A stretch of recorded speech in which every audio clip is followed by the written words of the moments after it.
ya. Yang kedua, meninggalkan makan minum ni kita kata perkara yang membatalkan puasa. Senang semua itu. Kerana firman Allah Ta'ala, wa kulu washrabu hatta yatabayyana lakumul khaytul abyadu minal khaytil aswadi minal fajr. Artinya, dan makan oleh kamu dan minum oleh kamu hingga nyata bagi kamu benang yang putih daripada benang yang hitam daripada fajar. Dia cakapan di sini dalam bentuk firman Allah ni. Tafsir dia artinya itu tafsir. Jadi kitab ni terang siap dah. Kitab ni kita mengaji tu dia mudah rujuk lah.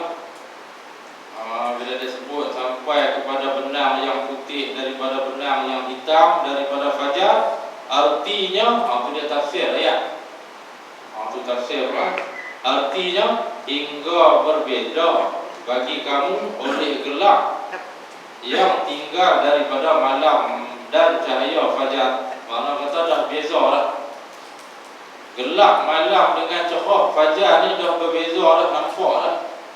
Itu maknanya waktu makan minum tu dah habis. Jadi kalau makan minum selepas daripada tu batal puasa. Tu tahu dah. Itu dia ada dalam firman Allah di sini dan juga dalam hadis. Dalam hadis pun ada contoh kan. Tentang Rasulullah dia tengok cerah tu macam mana. Baru dia kongsi dah tak bisa makan minum. Jadi dia kata di sini jalan menunjuk ini ayat. Jalan menunjuk ini ayat, yakni pada rukun yang kedua. Yakni pada rukun yang kedua ni, ayat ni dia menunjukkan bahawa tiada diharuskan makan dan minum pada siang hari. Itu hukum. Siang hari tak boleh nak makan minum dan mengerjakan perkara-perkara yang membatalkan puasa. Kerana menjadikan ia akan kesudahan harus makan dan minum itu naik fajar. Mana kata tanda ada naik fajar. Naik cahaya fajar tu makna habis dah waktu kesudahan ataupun kesudahan waktu harus kita makan minum tu dah habis. Itu dia bahas ayat ni, itu cara ulama. Maka dipaham daripada ayat ini. Nya tu kembali pada ayat ini. Dipaham daripada ayat ni, ayat wa kulu washrabu tadi, bahawa makan dan minum kemudiannya tiada harus dikias dengan makan dan minum itu sampai mata benda ke dalam rongga. Gitu. Dia biru tu, dia kait betul lah, faham tu. Faham dah ayat bab makan minum dia sebut kan, wa kulu washrabu. Kemudiannya tiada harus dikias dengan makan dan minum itu sampai mata benda ke dalam rongga. Maknanya suatu barang ataupun mata benda ni kita tak kira lah pada apa kan. Yang masuk ke dalam rongga tu dia kena serta kepada dia tak boleh kias dengan makan minum. Makan minum ni dia masukkan suatu tu telan tu. Rongga ni dia masuk tak telan. Kita suar suatu ke dalam telinga sampai kena batin telinga batal puasa kita. Telinga, hidung apa tak kira kan. Sebab dia kata begitu, kalau kata kita ni apa nama ni isi kita atau kulit kita cucuk dengan jarum dia tak betul. Sekali tu kulit kita kita nak ambil jarum ke apa kan, kita cucuk macam orang pergi klinik dia kena suntikkan apa-apa tak betul puasa. Sebab tu bukan rongga. Dia tak masuk dalam rongga. Rongga ni suatu hal yang terbuka. Telinga, mulut, hidung, itu suatu yang terbuka, dikatakan rongga. Kalau kata kulit isi apa semua ni dah kita suntik dengan jarum tu apa-apa kan, sakit tu. Jadi tak betul puasa sebab dia tak masuk dalam rongga. Waktu kita ambil tu boleh apa? Ustaz, cucuk ambil darah. Dia cucuk ambil darah kalau dia tak betul apa? Kalau kita cucuk bukan masuk dalam rongga. Dah. Dia fiqh dah mulai. Dalam kitab Guru Haji apa Guru Haji yang terang dulu. Tidak orang tak faham. Supaya orang tanya, timbul masalah dalam bab ni banyak timbul masalah. Orang tanya kan, dia masuk bau apa nama ni? Wik. Tu hak bau kan. Wik kita masuk di hidung tu. Batal ke tak besar? Dia cerita itu. Masuk ke hidung tak sampai kepada rongga hidung tak betul. Tapi kalau ain benda tu sampai ke dalam betul. Ain benda kita sebut tu, wik tu kan. Ain ni dia benda. Kalau dia bau saja tak betul. Kalau benda tu masuk sampai ke rongga hidung, baru dia kira batal puasa. Bayar bab fiqh ni jangan main. Kalau orang tak ada pengalaman tak boleh baca. Dia jadi slow. Sebab dia fatwa daripada ulama. Fatwa ulama dia menggunakan kaedah. Dia menggunakan kaedah apa nama ni mazhab ni. Jadi kalau kita selalunya timbul dengan sebab soalan, dengan sebab persoalan dan juga permasalahan baru ni. Masalah baru timbul. Kalau dari segi hukum tu mudah. Dari segi hukum tu baca sekali habis. Rukun puasa, rukun sembahyang, apa semua sekali baca habis. Selesai. Tapi bila zaman ke zaman ni, dia timbul masalah baru. Dah. Dia macam kitab fiqh mu'asarah apa tu kan. Tu bab masalah baru. Kita beli macam raya, tapi pakai mengaji betul lah. Fiqh mu'asarah ni cuma beli di Mesir tu. Dia masalah baru ni bab potong anggota, tukar anggota, ada cerita dalam. Jadi Syekh Abdul Qadir sendiri, Syekh Qadir kata tak elok. Kalau kata dalam masalah baru ni nak pindah organ apa semua ni tak elok. Dia kata tak elok sangat. Sebab benda ni benda jasad. Jasad ni nak kembali balik ke tanah tu kan. Dia hilang separuh apa dah kacau. Malaikat dia boleh cari. Hilang pergi duduk kat bawah kan. Dia cari jumpa. Tapi beradab kita dengan Allah Ta'ala. Ulama dulu dia pandai. Dia urai cara pendekatan kita dengan Allah. Bukan kira pindah tak apa pakai habis. Kau pegang tu. Suka boleh. Ada ulama kata boleh. Tapi semua ulama kata tak elok. Tu kan. Fatwa ulama banyak. Cuma boleh beramal. Kan? Kita puasa buah pinggang kita lebih, pergi bagi korang. Lah buah pinggang kita satu tak pakai kan. Satu tak guna, kerat bagi korang lah. Buah pinggang. Dia ada macam manusia ni kadang buah pinggang dia pakai satu lah. Satu bagi rosak tak boleh pakai. Rosak biar pergi tu. Biar dia duduk tu. Dia sampai masa Allah Ta'ala nak ambil balik dia punya nikmat dia. Tak kira tu kan. Dia kata buah pinggang dia lama tu gerak kan. Buang satu, rosak. Allah Ta'ala nak ambil boleh. Kira fikir mana tak ada apa. Kita kosong. Semua pinjaman lah. Tak ada apa. Allah. Tapi kita duduk masih dalam mana-mana bergelombang dengan dunia kan. Kita duduk yakin dunia lebih daripada akhirat. Susah. Tu contoh dah. Tak apa lah. Ni kita baca, kita sentuh sikit masalah hak sangkut dengan bab puasa. Puasa tak main dah pun lama ni. Baca sampai puasa. Bulan kali puasa. Sambung kan. Jadi hadis pula dia kata. Dan kerana sabda Nabi SAW, maknanya dalil hak mengatakan perkara yang membatalkan puasa. Kita tengok hadis ni pula. Apa contoh? Nabi kata baligh fil madmadati wal istinsyaqi illa an takuna shaiman. Artinya bersangatan olehmu pada berkumur-kumur dan memasukkan air ke dalam hidung. Nabi kata bersangatan. Melainkan bahawa ada engkau puasa. Maknanya kalau waktu kita berpuasa, janganlah bersangatan masuk air ke hidung dan juga berkumur-kumur. Maknanya dalam bulan Ramadan, kalau kita masuk air ke hidung boleh lah. Boleh kalau terlanjur apa tak.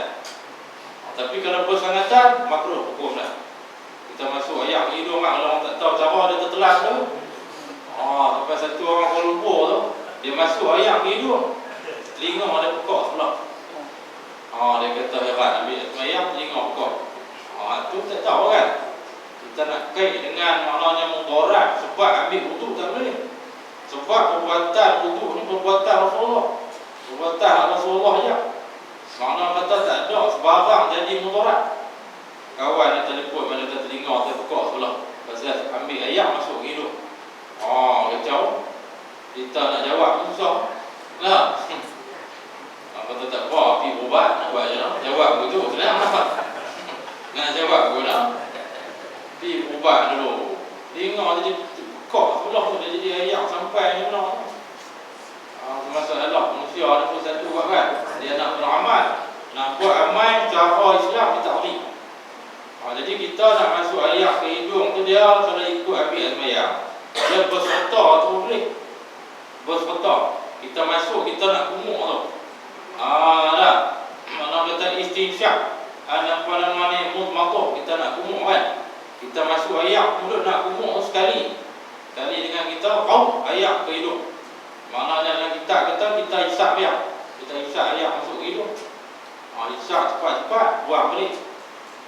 Tu susah nak buat.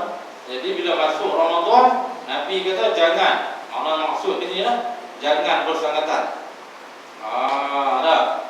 Kalau waktu lain bersangatanlah berkumur dan masuk air ke hidung, melainkan puasa.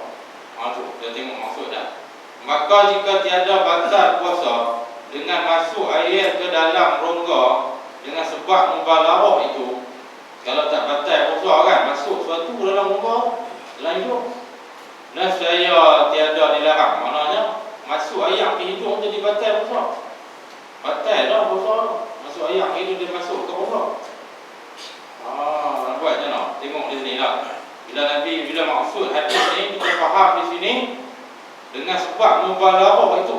Jadi makna kata saya tiada dilarang daripada mubalaghah pada berkumur-kumur dan masuk ke air ke hidung. Jadi gitu. Maknanya kalau kata syarak tak melarangkan kita berkumur dan masuk air ke hidung kan.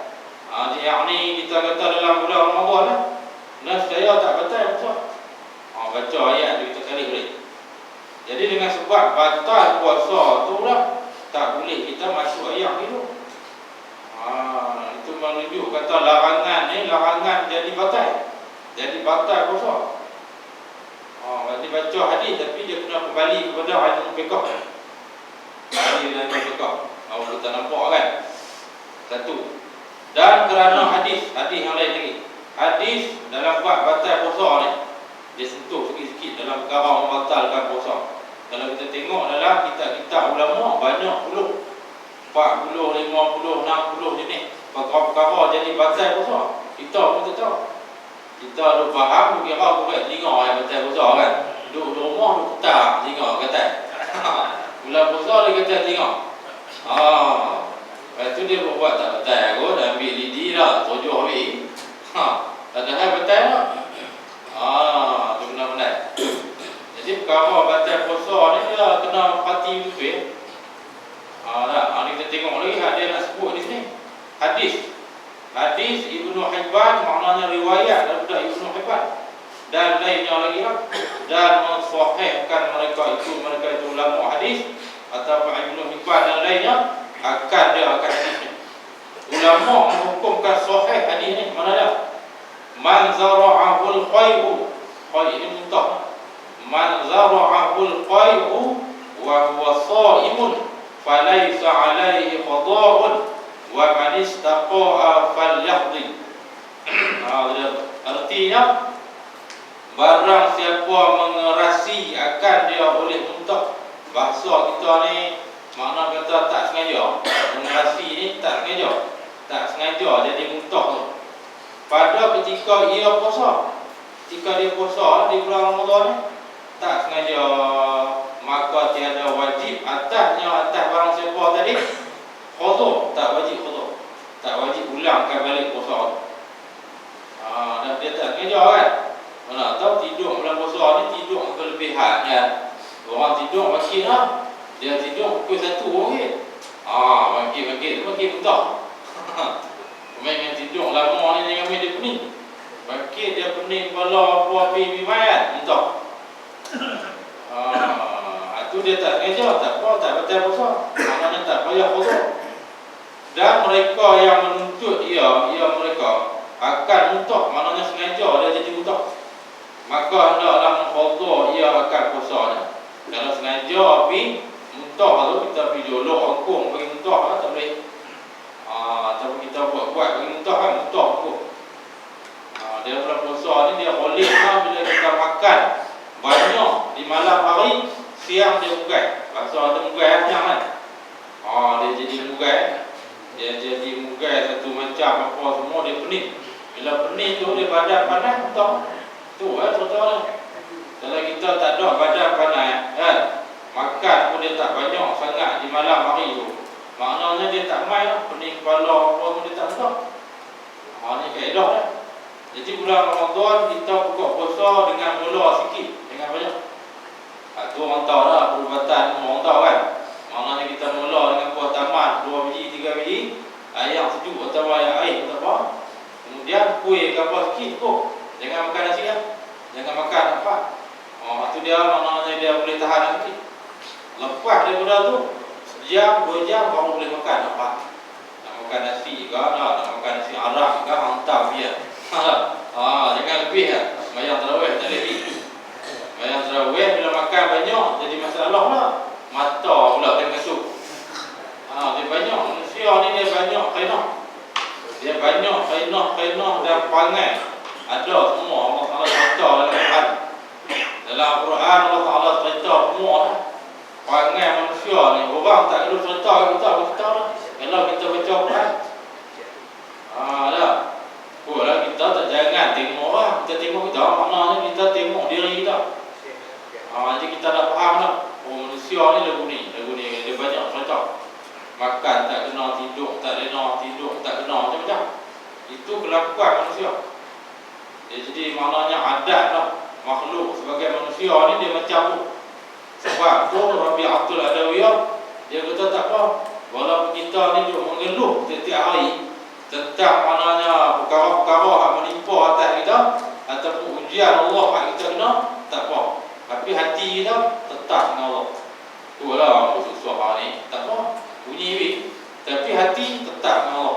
Tu contoh Rabi'atul Adawiyah. Kata-kata dia gitu. Dalam kitab Jawhar Ma'ruf ada cerita. Tak apa tu kan. Jadi dia lah ni kuliah boleh kena cerita lah. Tidak dia tak debi. Tak ada cerita mengaji terus mati gitu. Nah. Dia kena cerita lah. Banyak cerita-cerita dalam bab agama ni kita tengok tajuk. Macam bab puasa. Bab puasa ni tak semestinya bulan Ramadan. Jangan kita kira bulan Ramadan dah. Bulan yang lain Nabi puasa kerak. Bulan apa Nabi suka puasa? Kita kira kita tak boleh buat sebulan, kita buat sehari. Dah. Tak tahu nak tahu kalau orang pasien tahan diri dia boleh puasa. Kita jenis kalau kata golongan orang muda ni, dia susah nak puasa. Dia tengok orang makan cendol dia teringin lah. Bayar nak puasa. Dah. Orang tua tak apa. Orang tua dia biasa lalu pula. Nak makan apa? Semua dia pernah makan lah. Jadi dia pun cemui lah. Dia pun cemui lah. Makan dia tak larat makan lah. Tengok hari Isnin baik puasa, satu program senang. Mai hari Khamis lah puasa hari Khamis. Dia jadi gitu. Jadi kalau orang tua ni senang, dia nak buat amal mudah. Peluang lah, orang kata peluang kalau orang tu mati usia dah tua bagus. Cukup bagus, mati umur 100 kan, 200 lagi bagus. Jangan kita tadi mati lambat je kan. Mati lambat tu dah bagus. Sebab peluang kita nak buat amal ni banyak. Kita keinginan dunia tak ada dah. Dah, muda-muda tak apa. Bagi nak dia tu muda. Mai tua tak ada dah. Dia tak teringin lah. Dia kira nak pergi masjid, dia kira nak pergi mengaji, dia kira nak buat amal yang kuat semua. Dia kira betul. Dia kena cara maknanya Allah Ta'ala buat. Dia kena dah. Kena dah. Cuma orang muda ni Allah jadikan terbaik bila dia boleh buat semua. Itu kemai. Itu kemai lah. Macam hadis Nabi sebut kan, 10 orang pemuda yang dijamin masuk surga. Orang di antara adalah hati dia terikat dengan masjid. Hati tu teringat masjid. Dia pergi bukan teringat rumah. Lagi balik teringat saja dah. Hati tu terikat dengan masjid. Maknanya tiap waktu main masjid. Orang muda ni masuk surga. Betul tak?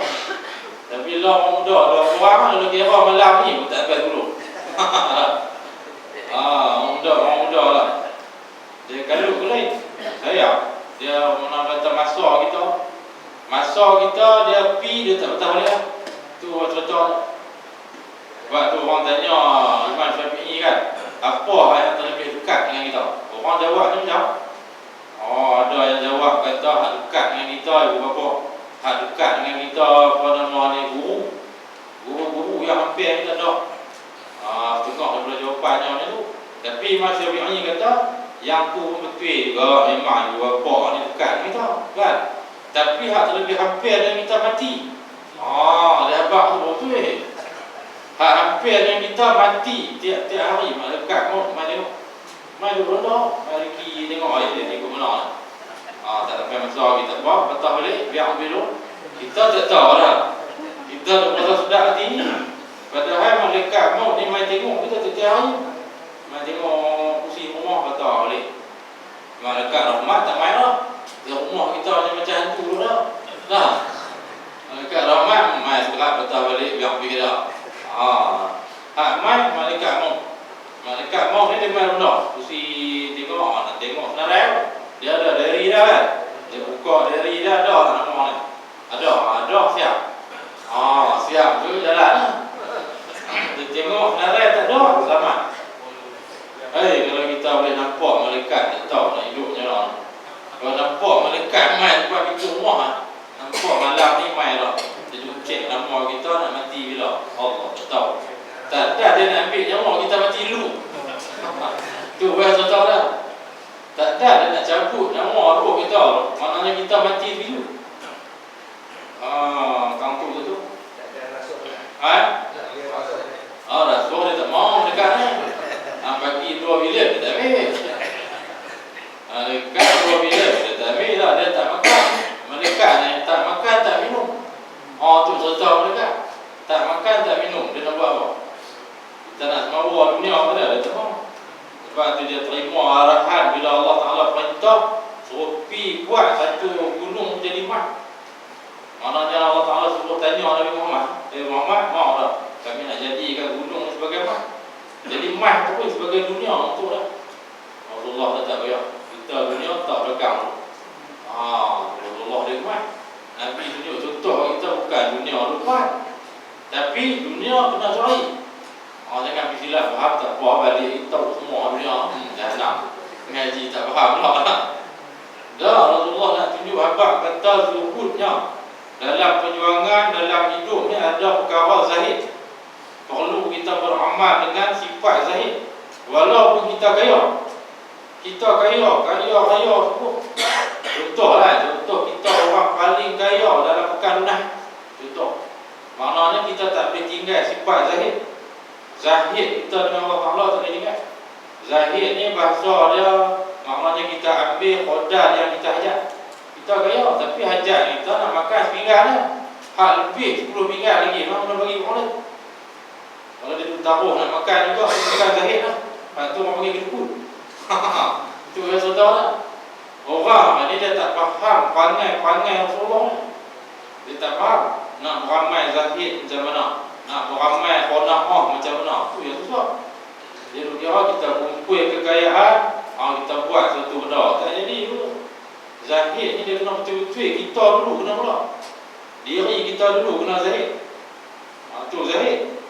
Maknanya kita ambil dunia qadar hajat kita untuk menuju jalan akhirat tu.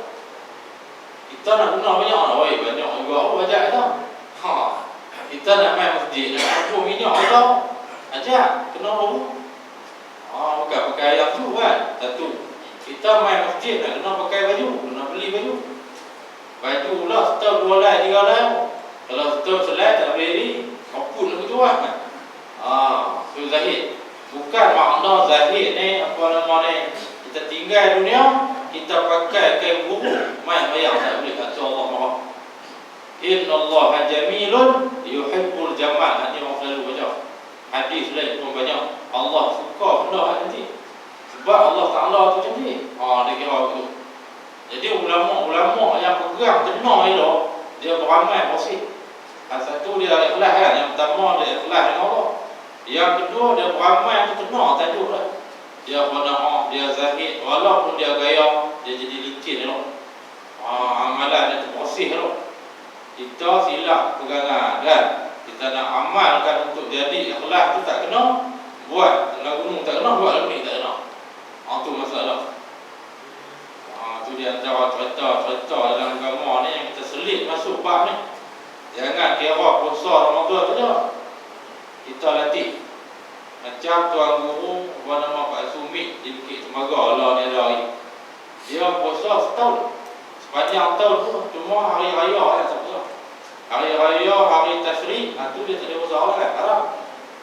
Jadi hari lain semua dia puasa. Kita nak tiru tak boleh. Bila kita pergi sembang dengan dia cerita semangat puasa. Kena puasa, kelebihan puasa, ada cerita gitu. Kita abang lah saya tak boleh itu.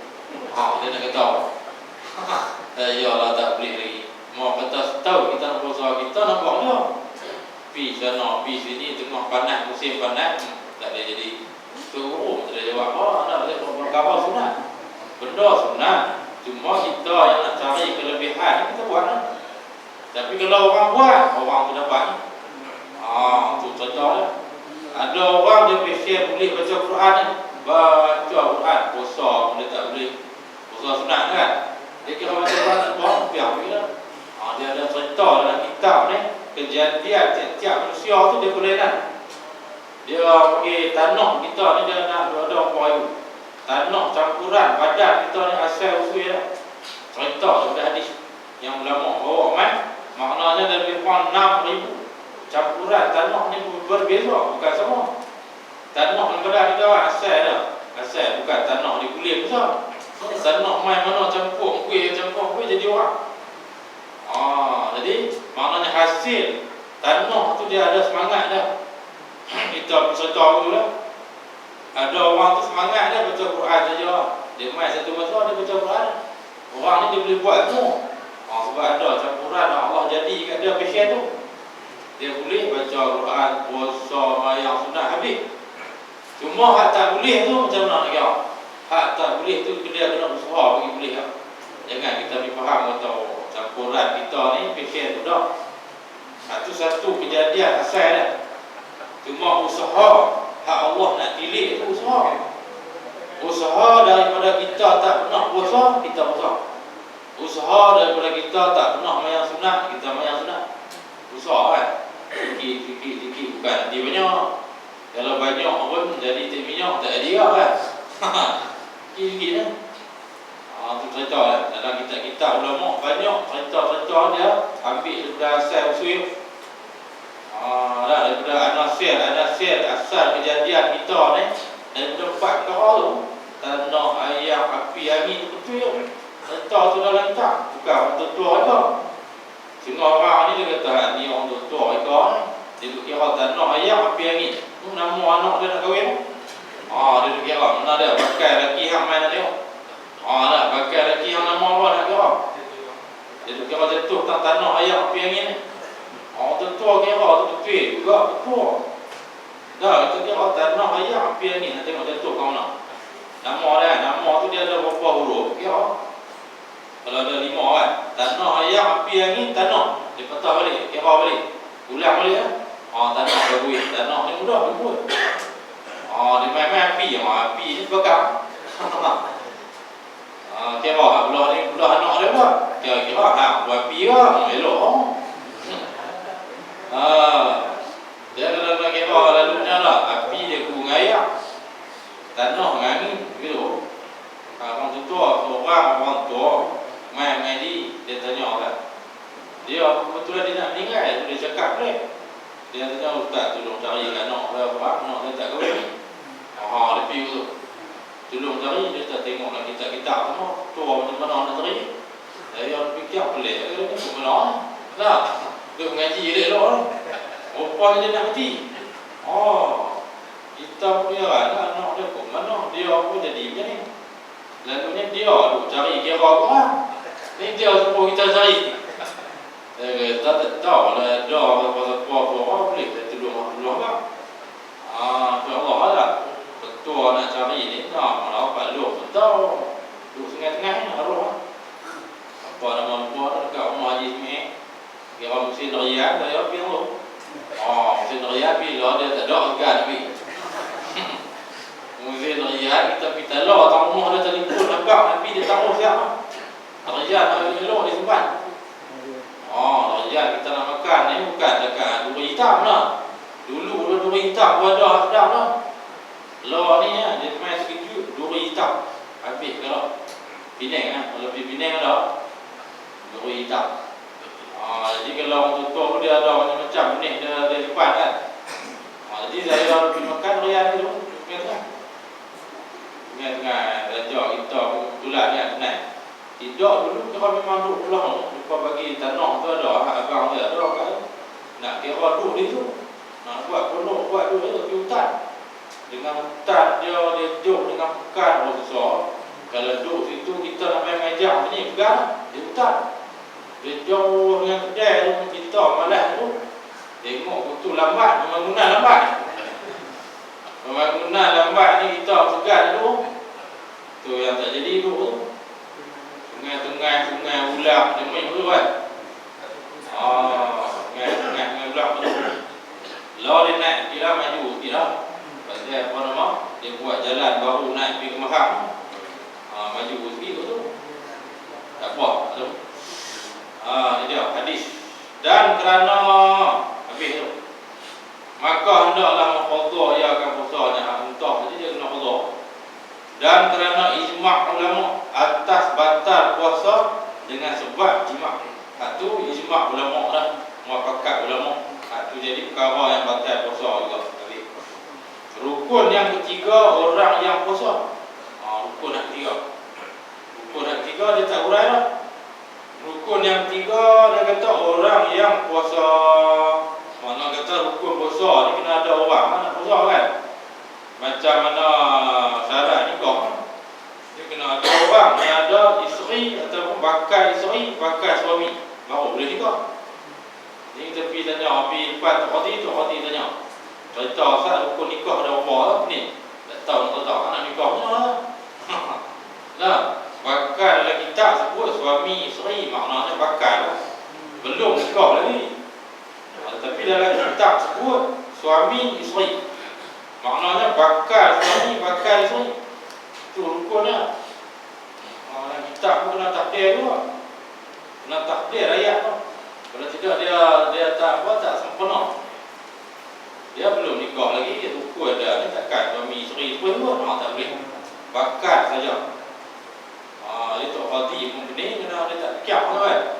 Bagi tahu rukun nikah ada berapa, dia dengar pukul 5 dah jalan. Dia kira gitu.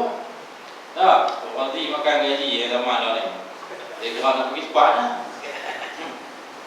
Kawan saya, Tok Hati di Pulau Batas ni. Kawan dia pun ngaji gitu-gitu lah. Patutnya orang balik Mesir lepas ni Tok Hati, dia lepas sekolah pun ni lah. Jadi Tok Hati kat nikah Pak Mai. Balik kawan daripada Syria tu Mai nak kahwin. Mai kenal ke dia? Kenal kat Tok Hati Hak Medi ni. Hak Medi dia beritahu kat kampung ni. Dan dia tip ustaz ni. Kawan ustaz ni balik Syria. Alif daripada dia ni. Dia tip ustaz baca Al-Fatihah. Ustaz nak baca pun dah ni dia lah. Aku luar mengaji ni atas dah ni tapi hang nak tip aku baca ni. Tak apalah dia tip kan. Nak tahu juga. Tapi hak ni kenal ni. Antara seorang dengan seorang kawan. Patutnya Allah tak payah baca dah tahu dah hang Islam ayat balik mengaji punya jauh. Tak apalah hang baca tu dah. Dah. Ni sila baca rumah. Tu Tok Hati makan gaji nak tahu. Tok Hati makan gaji dah belajar dengan mawah. Belajar kita tahu. Dalam kitab dalam hadis ada cerita. Dia qadhi hak masuk neraka ni ada dua. Tu yang takut tu. Qadhiyah ni kalau orang tua kata qadhiyah. Qadhiyah kena Syekh Besar tu. Nah, Qadiyah ni maknanya dua qadi masuk dalam otak. Ada dengan sebab dia buat apa tak kena. Bukan qadiyat tu dah. Dah dia baca bahasa Arab. Qadiyan, oh ya qadiyan tu. Ya, qadiyah ni dua tu qadi. Dua jenis qadi hak masuk otak. Tu betul dah. Nampak? Lah Syekh besok pun dia tak tahu qadi mana kan. Dia qadiyat lah tahu. Dia bagi dia cakap dia lepas cakap kedua budan. Dia ceramah dia hentam budan. Tu syuk. Syekh besok. Nah, dia tak ikut macam ceramah baru-baru dulu ni tu susun ayat hikmah. Ayat hikmah. Tuan tak hikmah. Syekh besok ni dia hentam kuih kampung. Ayat dia baca ayat Quran, hadis dia dok, terjemah dia dok, dah hentam kuih. Tu Syekh besok. Syuk enggak? Syekh besok ni kita dengar ceramah dia. Saya minat dah. Syekh besok ceramah kita pergi dengar dia ceramah tu. Dia tak kira apa, dia hentam kuih. Tu Syekh besok. Tak tahu lah Syekh mana tak tahu kan. Malam ni Syekh Badrudin di Purworejo. Syekh Badrudin dengan anak dah, dua anak kali ceramah ambil. Nah. Pak dah kena pada ceramah. Dua anak ceramah di Purworejo. Malam ni. Kemudian malam ni juga di Pondok tu Roji Rahim pun. Sekat buat menulis program dengan apa ni. Dia tulis itu berselawat, apa pedah selawat. Selawat perdana kan buat tu. Sekat. Pada Rubin Upi dan Habib apa ni, Habib Jindan Nobel kepada Ahmad. Habib dia tu cerita sikit gini dia sambung. Segala syarat sah puasa tu Islam. Baik, aku bilang. Baik. Main jauh di puasa macam lama. Dia puasa macam lama. Apa yang aku bilang ni? Lah dia jauh dulu tak apa dia duduk ni main tak. Lah dia main puasa jauh. Macam tenak macam tu puasa jauh. Puasa laju pelan-pelan. Jadi dia kata di sini segala syarat sah puasa Islam dan berakal dan suci daripada haid dan nifas. Dia tulis dalam cara bahasa Nahwu ni. Kitab bukan pakai baca pun dia ada Nahwu lah. Segala syarat sah puasa tu mubtada. Apa dia segala syarat sah Islam. Itu maknanya ialah Islam dan berakal dan suci daripada haid dan nifas. Kemudian sepanjang hari ni makna kata dia panggil tanazuk. Tanazuk ni dia tuntut kepada apa namanya tempat takluk ataupun berebut. Bahasa kitab ni berebut. Nahwu lah. Macam mana? Yang kata Islam berakal, suci daripada haid dan nifas sepanjang hari. Atau panggil tanazuk. Sepanjang hari itu mesti Islam. Sepanjang hari itu mesti orang tu syarat sah puasa dia berakal. Sepanjang hari itu mesti kalau orang perempuan tu dia suci daripada haid dan nifas. Itu orang panggil tanazuk. Tanazuk ta nun alif zai ain. Dalam Nahwu lah. Dalam kitab Nahwu ni kita mengaji sampai kepada Ibnu Aqil ada cerita tanazuk. Dekat mengaji macam Rumiah mana nak jumpa dah. Orang bodoh dia mengaji takat macam Rumiah. Macam Rumiah ni boleh juga kita nak cari masalah kan. Tapi tak habis. Kena buka kepada syarah dia. Dan juga matan yang lain baru kita habis juga sikit dalam bab Nahwu. Tu bab Nahwu sorok ni kira ilmu di antara ilmu tu sebagai ibu ilmu. Kalau tak ada Nahwu sorok, tafsir baca tak kena, hadis baca tak kena. Ni yang masalah. Masalah sekarang kita dapati kelemahan ni siapa bodoh kan. Tapi kita dapati banyak orang ni nak baca kitab, nak ceramah, Nahwu sorok tak tahu. Ni masalah. Bila sampai kepada ayat-ayat Quran dan hadis, dia nak cari Maknanya tuntutan nak sorok ni tak tahu. Dia nak pecah tak kena. Huraian dia kena tapi dia nak lari. Macam hadis dalam kitab Bulughul Maram kan. Bulughul Maram tu payah. Mai tempat-tempat nak sorok tu tak ada, siap. Kakak baca sesat orang. Hadis bab hukum. Susah. Macam ayat Quran kita baca apa? Apa nama ni? Ayat dalam bab apa ni nikah, dalam bab nikah kahwin kan. Yang Syiah kata 2 campur 3 campur 4. Tu nahung tak kena, tu salah. Sebab ulama tanggung waw tu bukan waw ma'ayah. Waw tu waw ataf. Sebab tu 2 dibolehkan dalam Islam, 3 dibolehkan, 4 boleh, bukan campur. Syiah pergi campur jadi 9. Tu khususiah bagi Nabi. Syiah dia campur 2 dah 3 dah 4 jadi 9. Tu Syiah.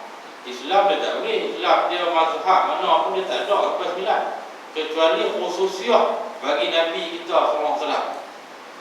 Nabi ketentuan untuk Nabi yang Allah tetapkan, yang Allah tentukan, maknanya khususiah tadi ni untuk Nabi sebagai nak meramaikan umat dan juga jadi contoh teladan untuk orang lain. Tak tahu kita baca sejarah jumpa semua Nabi kahwin dengan apa?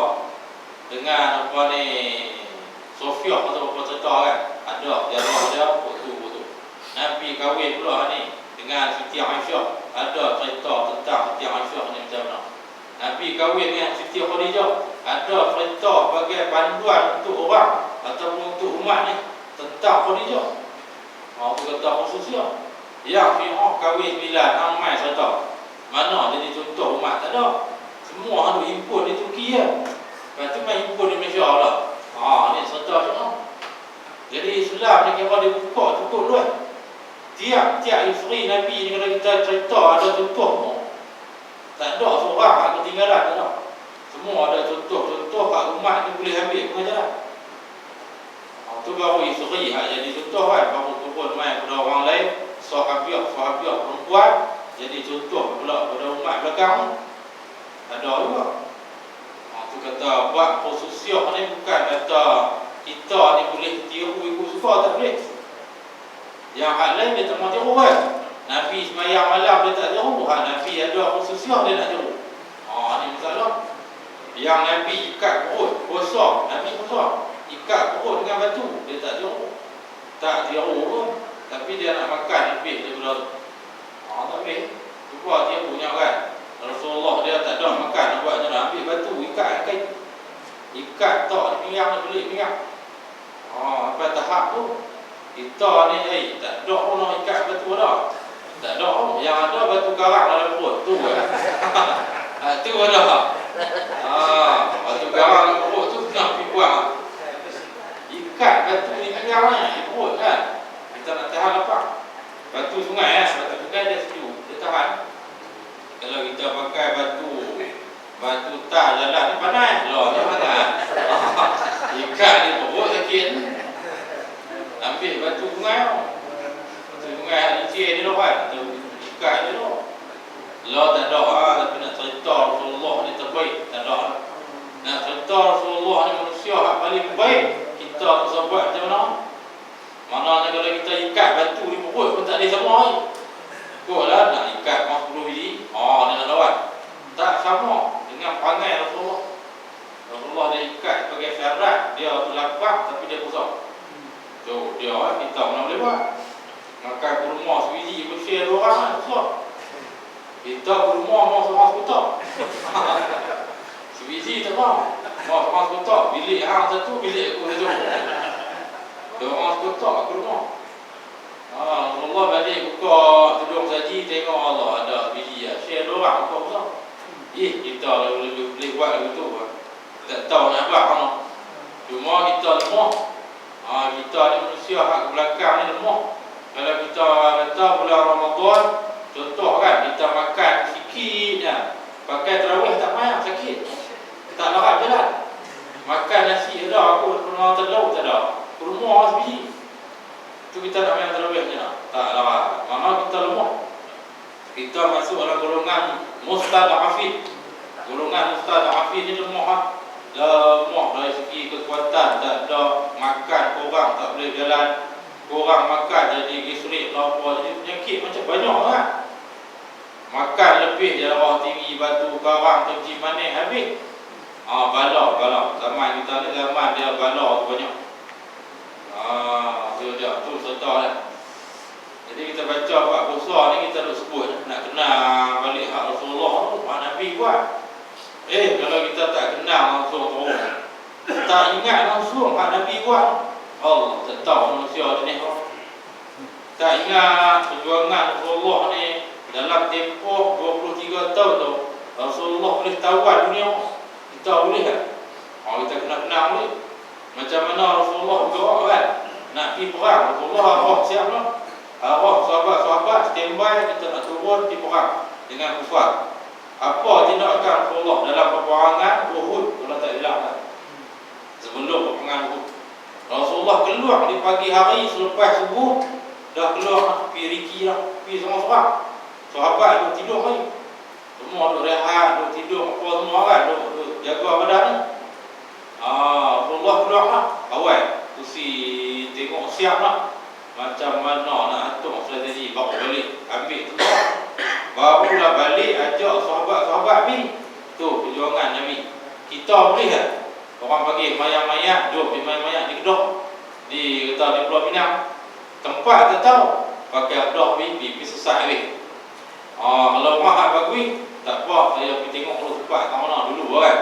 Lah ada telefon, lah mudah pakai Google tu, dia pakai pi tu ya. Lama lah kan. Lepas tu jalan putri, putri nama dia. Tu contoh lah. Kami saya biasa di Kuala Lumpur, nak pergi masjid Taman Medan. Masjid Taman Medan kira first time mula-mula nak majak tu. Orang panggil cipu tu, masjid susah. Taman Medan pakai Google Map kan.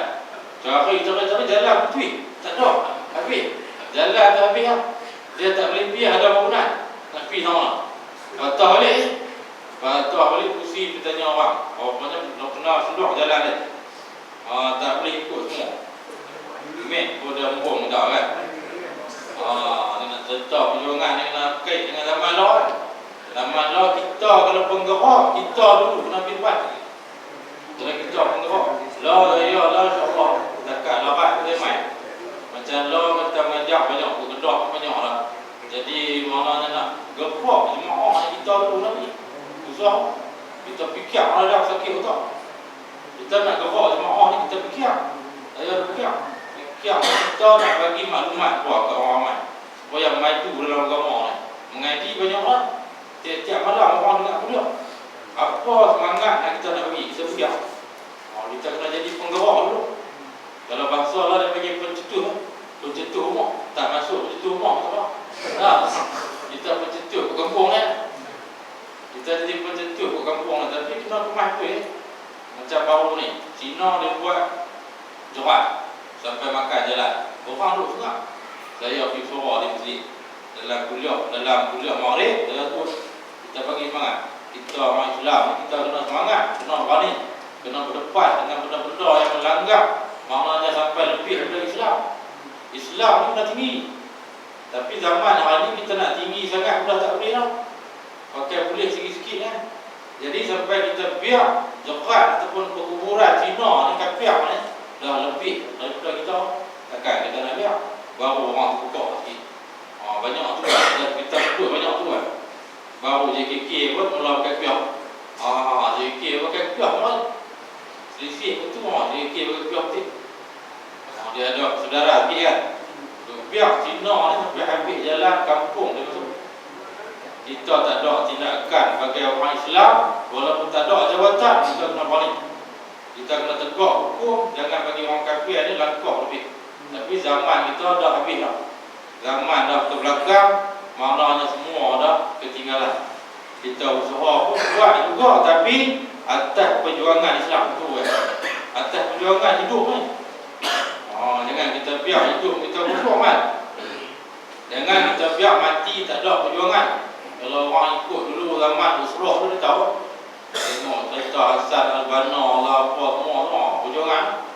Kira hidup ni tak ada ketinggalan dalam perjuangan, tak ada. Macam Sa'id Hawa kan, saya biasa mengaji sebuah kitab Sa'id Hawa, seorang pejuang di negeri Mesir, seorang ulama pejuang, cukup hebat. Tak ada ketinggalan dalam hidup dia sebagai pejuang, walaupun dia mengajar. Dia mengajar, dia karang kitab, dia buat peluang buah-buah fikiran dalam agama ni, maknanya semata-mata untuk Islam. Jadi dia tak ketinggalan.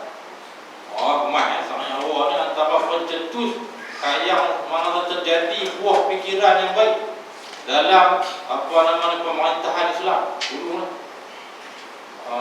Contoh sebenarnya dan juga usul ni nak baca satu hadis dia. Satu hadis dalam bab ni syarat sah puasa. Kerana dikias dengan sembahyang. Maka tiada sah puasa mereka yang bersifat dengan lawan sesuatu daripada yang empat itu pada setengah hari. Yang mana nak faham ni? Tak sah puasa orang tadi ni, dia berlawan empat perkara tadi: Islam, berangkat, suci, haid dan nifas. Empat tu. Kalau dia berlawan, tak sah. Islam lawan dia kafir, tak sah puasa. Sebab dia kalau dia nak taimin nak puasa kan, dia mesti masuk Islam tu. Itu yang pertama. Yang kedua, berakal. Kalau dia tengah-tengah puasa tu dia masih berakal, setengah hari lagi dia jadi gila, batal puasa ni. Sekerat hari dia berakal, sekerat hari lagi dia jadi gila. Ada orang ni duk elok tetap gila, batal puasa. Dah batal puasa. Yang kedua, dia berlawan. Yang ketiga, suci haid dan nifas. Maknanya dia tak suci lagi bulan haid, tak suci lagi bulan nifas, tak boleh puasa. Puasa dikirakan batal, tak sah. Kerana dikias dengan sembahyang. Cerita ni dikias lepas sembahyang. Sembahyang kena Islam, kena berakal, kena perempuan, suci haid nifas. Tu kan. Dan disyaratkan bahawa jatuh puasa itu pada yang lain daripada 2 hari raya dan segala hari tasyrik. Itu yang kita sebut tadi. Tak ada abang ni kan. 2 hari raya, raya puasa, Aidilfitri. Hari raya Kurban, Aidil Adha. 2 ni tak boleh puasa, haram. Haram kita berpuasa. Sampai wali Allah mana pun dia tak boleh berpuasa di hari raya. Dia kena raya juga. Wali besar mana kutu pun kena puasa. Kena raya. Sebab hari raya itu hari yang dijadikan oleh Allah hari kemenangan untuk orang Islam. Kemenangan di bulan Ramadan dan kemenangan di hari hari raya Kurban. Kemenangan hari Arafah apa semua kan, dia cerita apa tu. Kemudian hari tasyrik pun tak boleh, 11, 12, 13 dalam bulan Zulhijjah tak boleh kita puasa. Jadi orang pergi haji sana dia tahu bila tiba mai saja hari tasyrik tak boleh puasa. Itu. Kerana hadis Al-Bukhari, hadis itu ni daripada Abu Sa'id Al-Khudri radhiyallahu anhu. Berkata Abu Sa'id Al-Khudri, nahan Nabi sallallahu alaihi wasallam an saumi yaumil fitri wan nahri. Yaumil fitri dan nahri itu hari-hari Kurban. Artinya melarang oleh Nabi sallallahu alaihi wasallam daripada puasa pada hari raya fitrah dan hari raya Kurban. Rasulullah larang di sini. Nahan Nabi ni mana larang haram. Larang ni haram kita berpuasa di hari raya. Mutlak, haram tu mutlak, tak ada maknanya kecuali mana-mana apa. Itulah sebut kata nahan Nabi sini haram yang mutlak. Tak ada siapa pun boleh puasa di hari raya. Kerana nak membesarkan agama Allah dan nak capai satu kemenangan lah bagi hari raya Allah. Itu satu hadis cerita kita panjang. Dan kerana hadis Muslim, hadis cerita lagi daripada Nabi SAW, ayyamu minan, hari Mina, ayyamu aklin wa syurbin wa zikrillahi ta'ala. Baca ada minan, ayyamu minan, Maknanya hari Mina. Artinya bermula segala hari Mina itu, hari melentak di Mina, hari melentak jumrah di Mina kan. Hari makan dan minum dan zikrullah. Dan pada yang lain daripada hari Syok dengan ketiadaan sebab. Lain itu hari Syok pula dengan ketiadaan sebab, kerana perkataan Ammar bin Yasir radhiyallahu anhuma, man shoma yaum asy-syaki faqad asa Abul Qasim sallallahu alaihi wasallam.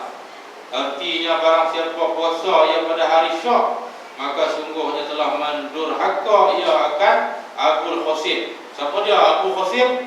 Dia itulah Rasulullah sallallahu alaihi wasallam. Menceritakan hadis ni oleh At-Tirmizi dan lainnya, dan mensahihkan mereka itu Tirmizi dan lain tadi akan dia akan ini hadis habis. Itu sekali lalu baca aku. Dah. Lepas tu dia nak cerita panjang tu akan datang sebab yang menuntut akan puasa seperti qada, nazar, wirid, tu panjang. Itu kalau kita bincang dalam kitab-kitab fiqh dia makan masa. Dah. Qada, nazar dan wirid. Dia jadi ada juga kita tu buat puasa tu jadi wirid. Macam saya cerita tu Pak Sumi tadi kan, dia buat wirid. Puasa dia setahun berjalan terus. Tu di antara sebab yang menuntutkan jadi puasa. Dah. Sampai kepada hari Syok atau jadi hari. Hari Syok nak tak boleh tapi jadi hari sebab dia buat wirid. Maknanya melazimkan mulazamah berpuasa pada hari tersebut. Kecuali hari raya dengan hari merentak pada hari raya Kurban. Tu yang tak boleh. Hari raya dua tu kemudian hari Tasyrik. Tu yang tak boleh. Hak lain-lain ada sebab yang jadi boleh puasa dan harus. Payah tu buat ni. Jadi tuan-tuan nak rujuk kita fiqh balik dan perhati balik di sini, baru kita dapat keputusan kita nak ambil hukum. Ni baca hadis ni dia buat hukum. Hadis di sini banyak orang nak baca kitab ni. Anak kunci surga nampak macam mudah, tapi nak ambil hukum dah kena rujuk kitab fiqh. Saya mula saya mengaji dulu. Saya mengaji kitab hadis dia bagi khatam dulu. Jadi khatam habis selesai rujuk. Lepas tu kita tengok dalam kitab fiqh ayat kitab mengaji. Kitab fiqh masalah hidup utama mana? Contoh kan dalam kitab Ujarimi Iqna' bagi Syekh Khatib Asy-Syarbini. Buka. Tengok rujuk tu. Tengok masalah ni pula ada mana? Dalam kitab I'anatul Talibin. Buka I'anatul Talibin pula rujuk. Susah. Itulah di antara pengambilan hukum yang ditinggalkan oleh ulama kita, kena rujuk macam tu. Bukan kita pakai beli terjemahan terus baca, tak boleh. Tak jadi. Kalau beli baca terjemahan terus, bahaya orang yang mengaji. Orang nak mengaji kita bahaya. Jadi kita hati-hati sikit kan. Jadi insya-Allah dekat tu elok kuih milan. Kita pun target dekat kuih milan. Kalau target lebih kita turun. Ni target dekat kuih milan. Macam orang pergi menjaga dia modal 1000, target 1000 tu. Modal 1000 target 1000. Dia nak target lebih tak siap. Untung pun dekat tu lah. Kalau orang modal juta, dia untung tak. Dia boleh target besar ni. Jadi kita dengan keadaan masa dah jadi sekarang ni dia panas pula kan. Orang nak rehat. Dia jadi kelewatan apa semua orang nak rehat. Letih siang hari dengan panas hari ni. Kalau takat kena ikon di rumah pun letih tu. Dah panas semua, lari masuk kena ikon. Kena ikon tak larat pula. Malam dia kena bertenang rehat di masjid dulu. Pagi balik rehat di rumah pula. Itu tidur terus. Tak nak rehat kan. Zaman kita ni zaman susah dah. Tak tahu lah mereka rujuk dalam mana-mana kitab ulama ada cerita. Zaman mutaakhirin ni kira zaman fitnah. Kita tak boleh lari daripada fitnah. Fitnah ni bukan kira tuduh dulu. Yang kita fitnah tuduh aku tu fitnah dah. Fitnah ni kira bala berlaku fitnah. Kita jadi apa saja pun fitnah. Dia kira ni. Dah macam lah zaman maklumat ni, informasi maklumat kan. Dia main macam-macam ni. Ni WhatsApp malam ni nak kemat macam-macam. Apa isu nak kemat tau dia buat gaduh. Dah. Dia tu kita dulu ni, mana-mana guru kita duk dengar, dia tak kalut kan. Kalau kata nak kemat, tahu dah hadis tu. Orang mengaji dah. Mengaji siap dah hadis tu. Walaupun berlaku gerhana macam mana hari ni pun, kiamat tu dia ada alamat-alamat dah. Macam sengah daripada orang Indonesia hari ni, dia kata kiamat berlaku tahun 2000 sekian-sekian. Maklumat dia betul tak betul. Maklumat yang tak berlandaskan fahaman Islam tu. Dia hanya rujuk makna dalam kiraan sains. Dalam kiraan ilmu sains, umum dunia dah berlaku macam ni, kiamat akan berlaku dalam tempoh berapa tahun. Tak boleh cakap tu. Salah. Walaupun orang jadi takut dengan sebab maklumat tu, tapi maklumat tu tak betul. Kita kena rujuk hadis Nabi SAW contoh siap dah. Memang ada alamat-alamat nak kiamat, tapi tengok pada alamat yang besar baru boleh berlaku kiamat. Lah matahari memang tak keluar-keluar kan. Dia duduk naik belah besar ni tak apa lah. Cuma kita jangan pergi andai kan seolah-olah ni kiamat ni tahun 2000 sekian, tak boleh. Biar kita kata kiamat hampir berlaku kan. Macam agama Melayu ada dulu kan. Kiamat hampir berlaku. Kita tengok bagus lah. Kiamat hampir berlaku. Padahal tak berlaku dah. Cuma ulama tasawuf yang paling bagus sekali, sebelum kiamat, dia kiamat diri dulu. Itu boleh. Ulama tasawuf dia pintas ke jalan elok. Walaupun kiamat ada alamat, tapi kita kiamat diri kita dulu. Dia balik fikir, tengok kita nak kiamat dulu lah. Kita nak bagi diri kita kiamat dulu. Dah. Bukan balik kelai lah rumah buat kiamat. Itu orang tua kata kan. Orang tua kata dia tuan dia kelai buat kiamat kan. Bukan tu. Ni kita kiamat diri. Kiamat diri ni mutu qablaan kamu tu. Mati oleh kamu sebelum kamu dimatikan. Nampaknya. Bukan bunuh diri. Baik Allah ni mudah semua. Kau lah baca hadis, mati sebelum kamu dimatikan. Naik jabatan pembina, dia tahu ni. Masuk bebas kan mati. Itu silap faham. Tu lah zaman muda ni dia perah kita apa semua ni. Kita agama ni bukan bunuh diri. Istilah mati sebelum mati ni, matikan nafsu kita. Itu cuy. Matikan nafsu kita yang amarah tu. Bagi jadi nafsu tu naik kepada sampai kepada peringkat mutmainnah, tinggi yang susah nak capai oleh semua orang. Yang takat dia boleh pergi, dia naik daripada nafsu bawah ni naik sikit. Nafsu bodoh ni. Daripada amarah kan, daripada amarah naik sikit kepada lawamah. Lawamah tu sat elok naik lagi. Dari nak tu baru dia pergi sampai kepada mutmainnah tu tetap elok itulah. Nak bagi mati nafsu itu hak tak elok, bila dia elok tu kata mati. Bukan mati jiwa pergi bunuh diri.